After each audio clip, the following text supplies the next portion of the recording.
এতটাই ক্লান্ত লাগতেছে ওনার কাপড় চোপড়গুলো লাড়তে ইচ্ছা করতেছে না। ইচ্ছা করতেছে কত বল বয়ে থাকবে লাগে। এই যে দেখো কতটি কাপড় চোপড়। এইটা এখন এই দেখো ব্যাগগুলা এখন আয়রন করতে হইব। ধুইতে লাগে ২-৩ ঘন্টা সময়। আর আয়রন করতে গেলে আরো লাগে কয়েকটা ঘন্টা সময়। সারাটা দিন সারাটা দিন দোয়া ফেললে সারাটা দিন। তারপরে মনে করো যে যখনই মনে করো রাত ১২টা-১টা বাজবো তখন কাপড় চোপড়গুলো আয়রন করে দিন লাগে। এই এদের অভ্যাস এতটা খারাপ কি আর বলবো। আর আলমারিটা ভরা তো কতরি কাপড় চোপড়। এই কাপড় চোপড়গুলো তো মনে করো যে তারা করবার দেয় না।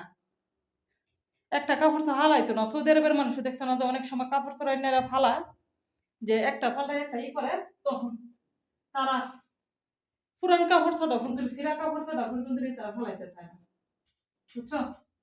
একদম ছিঁড়া করা তারপরেও এইগুলো ফালাইতো না। এই বাসার বেটিটা এতটা হারকিপটা